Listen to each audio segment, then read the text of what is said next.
নমস্কাৰ আপোনালোক সকলোকে মোৰ এই ইউটিউব চেনেল ডিফাৰেণ্ট ষ্টাইললৈ আপোনালোকক স্বাগতম জনাইছোঁ। মানে মই থাকোঁ কোকৰাঝাৰত। ক'বলৈ গ'লে মই বৰ্তমান কোকৰাঝাৰ স্থিত বিনেশ্বৰ ব্ৰহ্ম অভিযান্ত্ৰিক মহাবিদ্যালয়ত অধ্যয়ন কৰি আছোঁ। আজি বিহু বুলি মই যাবলৈ ওলাইছোঁ ঘৰলৈ, মানে গুৱাহাটীলৈ, আৰু মোৰ লগত যাব এয়া উৎপল। তো তেনেহ'লে ব'লক আমি সকলোৱে লগ হৈ আজিৰ এই ব্লগটি আৰম্ভ কৰোঁ। মানে এতিয়া কথাটো ক'বলৈ কি হ'ল, আমাৰ ট্ৰেইন আছিল ৰাতিপুৱা 9 বজাত। আমি সোনকাল আহি পালোঁ। আমি অলপ বেছি সোনকালে আহি পালোঁ আৰু ইয়াত আহি জানিলোঁ যে ট্ৰেইনখন 9 বজাৰ পিছত আহিব, মানে ট্ৰেইনখনৰ আকৌ লেট আছে। চ' এনে ঘূৰি আছোঁ। তো আপোনালোকক এবাৰ ষ্টেচনটো দেখুৱাই লওঁ নে কি কয়, চাওকচোন ষ্টেচনটো। তো এয়া হৈছে এটি অতি সুন্দৰ কোকৰাঝাৰ ৰেলৱে ষ্টেচন।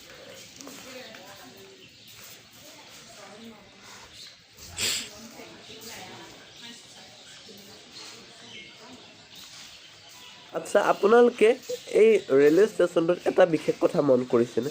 সেই ৰেলৱে ষ্টেচনটো একেবাৰে চাফ চিকুণ। ইয়াত আপোনালোকে কোনো ধৰণৰ গুটখাৰ পেকেট বা এনেকুৱা ধৰণৰ পেকেট দেখিবলৈ নাপাব, কোনো ধৰণৰ প্লাষ্টিকো দেখিবলৈ নাপাব। আপোনালোকে এবাৰ চাওকচোন। মোৰ এই ৰেলৱে ষ্টেচনটোত আহি খুব ভাল লাগিছে, কাৰণ এনেকুৱা ধৰণৰ চাফ চিকুণ ৰেলৱে ষ্টেচন দেখিলে বা সকলো দেখিলে আমাৰ গম পালোঁ আমাৰ ট্ৰেইন আছে বহু, মানে জানিলোঁ যে আমাৰ ট্ৰেইনখন কেতিয়া আহি পাব বা আমি কোনখিনি থাকিম। তেওঁলোকে জনালে যে আমাৰ ডাব্বাটো একেবাৰে শেষত থাকিব। চ' আমি এতিয়া একেবাৰে শেষৰ কক্সটোলৈ যাত্ৰা আৰম্ভ কৰিছোঁ। মানে গৈ আছোঁ চিম্পল ভাষা, ইমান সেই কৈ লাভ নাই নে কি কয়। ফাইনেলি বহুত টাইম ৰৈ যোৱাৰ পিছত আমাৰ ট্ৰেইনখন আহি গ'ল।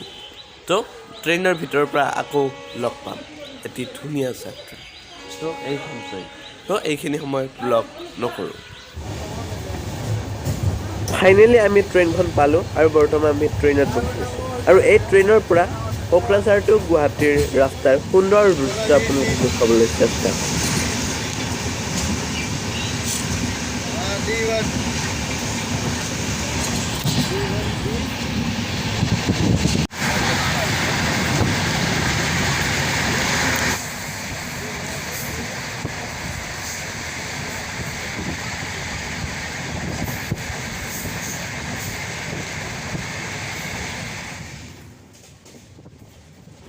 আমি এতিয়া ট্ৰেইনত বহি গুৱাহাটীলৈ গৈ আছোঁ।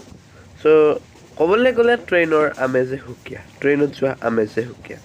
যিসকলে এতিয়ালৈকে গৈ পোৱা নাই ন, তেওঁলোকক কৈছোঁ এবাৰ হ'লেও ট্ৰেইনত গৈ চাব। আৰু এইটো মোৰ জীৱনৰ প্ৰথম ভ্লগ, গতিকে অনেক ভুল হোৱাটো একেবাৰে স্বাভাৱিক। এনে অৱস্থাত আপোনালোকে মোক ইয়াৰ বাবে ক্ষমা কৰি দি ভৱিষ্যত জীৱন পথত আগুৱাই নিব বুলি আশা কৰিলোঁ। ধন্যবাদ।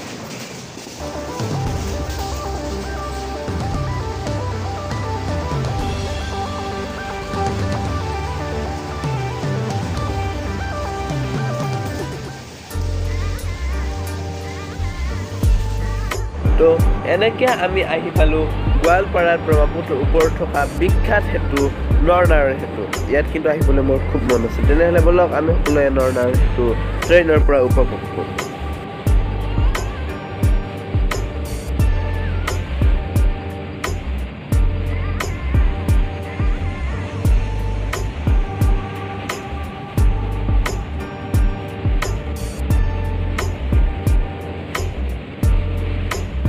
ইয়াৰ পৰা যদি আমি নৈখনলৈ চাওঁ, পানীবিলাক একে ঠাইতে ৰৈ থকা যেন লাগে, কিন্তু প্ৰকৃততে ইয়াৰ পৰা পানীবোৰ সদায় আগুৱাই আছে, সদায় বৈ গৈ আছে, যেনেকৈ সময় আমাৰ জীৱনৰ লগত বৈ গৈ আছে।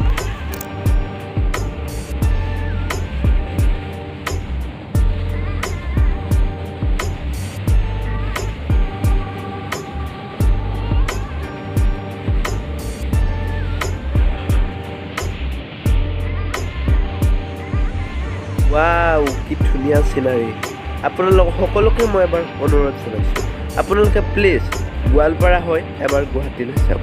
ইমান ধুনীয়া মনোমোহা চিনাৰী চাই নিজৰে খুব বেছি ভাল লাগি গৈছে। আপোনালোকে এবাৰ চাওকচোন, কি ধুনীয়া চিনাৰী, বিউটিফুল। মোৰ বহুত ভাল লাগিল আজি এইটো ৰ'দেৰে আহি। এনেতো আমি নলবাৰী বা হেতা হৈ ট্ৰেইনেৰে চাওঁ।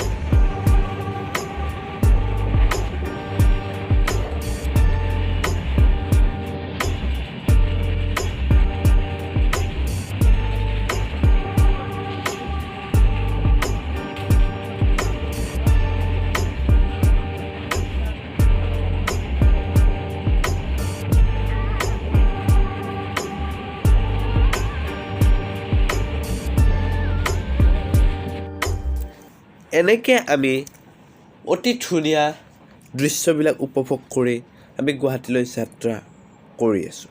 সঁচাই ক'বলৈ গ'লে মই কৈছোঁনে, ইমান ধুনীয়া মনোমোহা চিনাৰী মই আগতে কেতিয়াও দেখিবলৈ পোৱা নাছিলোঁ।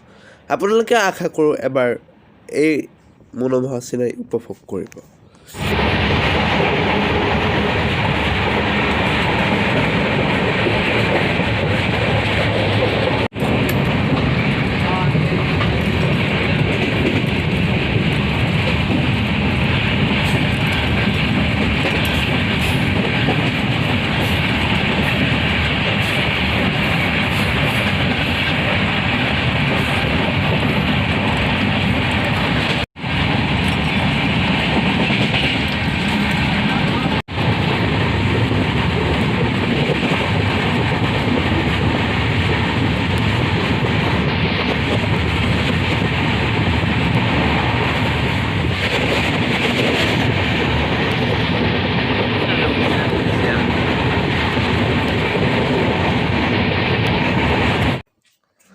আমি এনেকৈ এনজয় কৰি কৰি গৈ আছোঁ। এয়া উৎপল। তো কি ক'ম আৰু, ইমান ধুনীয়া জাৰ্ণি, ইমান ধুনীয়া এক্সপিৰিয়েঞ্চ, সঁচাই খুব ভাল লাগিছে।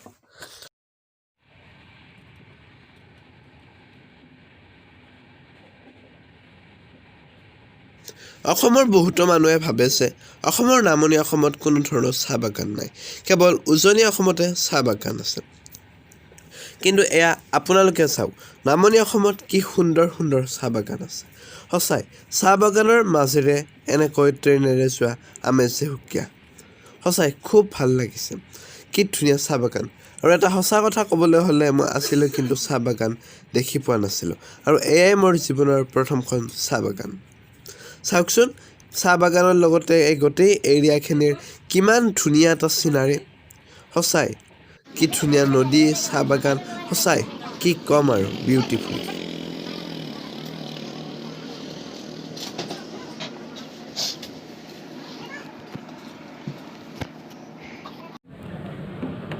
ইয়াতে আমাৰ ট্ৰেইনখন কিছু সময়ৰ বাবে ৰখিলে, নেজানো কিয় ৰখিছে, কিন্তু সঁচা কৈছোঁ, এই চিনাৰীখিনি ইমান ধুনীয়া লাগিছে ন। পুনৰ আৰম্ভ হ'ল আমাৰ অতি সুন্দৰ যাত্ৰা, কোকৰাঝাৰ টু গুৱাহাটী।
এনেকৈ আমি গৈ আছোঁ, অতি ধুনীয়া যাত্ৰা গৈ আছোঁ। আৰু আমি এনেকৈ আহি থাকোঁতে আহি পাই গ'লোঁ প্ৰকৃতিৰ জনমভূমি, অসমৰ চিনাকি তথা গুৱাহাটীৰ পৰিচয়, আমাৰ সকলোৰে পৰিচয়, বিশ্বৰ দৰবাৰত চিহ্নিত হোৱা বিখ্যাত বিল, দীপৰ বিল। এই দীপৰ বিলক লৈয়ে বিভিন্নজনে বিভিন্ন সময়ত গীত ৰচনা কৰিছে। আৰু চাওকচোন এতিয়া দীপৰ বিলৰ কিছু মনোমোহা দৃশ্য।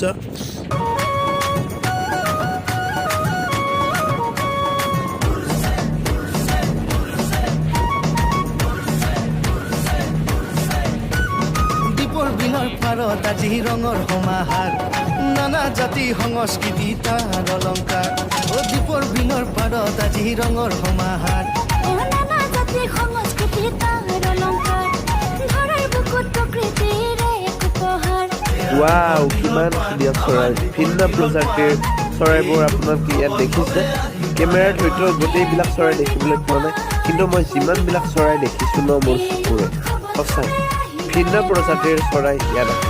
আপোনালোকে যদি এতিয়ালৈ আহি পোৱা নাই, প্লিজ মই আপোনালোকক ৰিকুৱেষ্ট কৰিছোঁ, প্লিজ ইয়াৰে এবাৰ আপোনালোকে আহি চাব।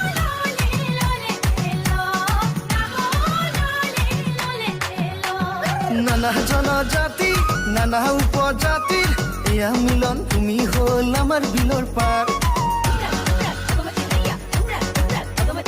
নানা জনজাতি নানা উপজাতিৰ এয়া মিলন, তুমি হ'ল আমাৰ বিলৰ পাৰ।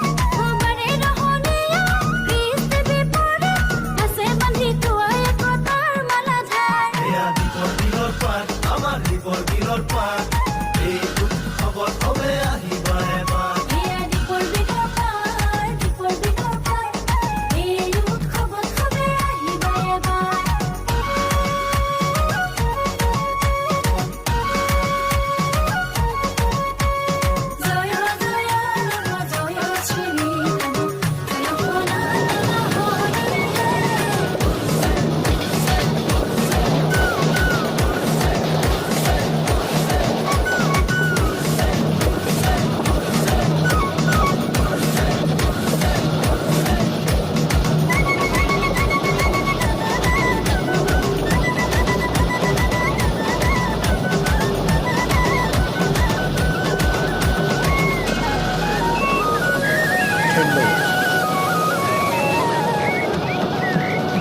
চৰাই চিৰিকটি বিচৰণ ভূমি আৰু মাছ মৰিয়াৰ জীৱন গাথাটো।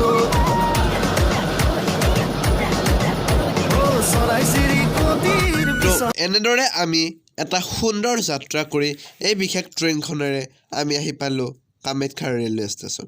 মানে আমাৰ ট্ৰেইনখন আছিল কোকৰাঝাৰৰ পৰা গুৱাহাটীৰ কামাখ্যালৈ। আৰু মোৰ এই ক্ষুদ্ৰ ভ্লগটি ইমানতে সামৰণি মাৰিছোঁ।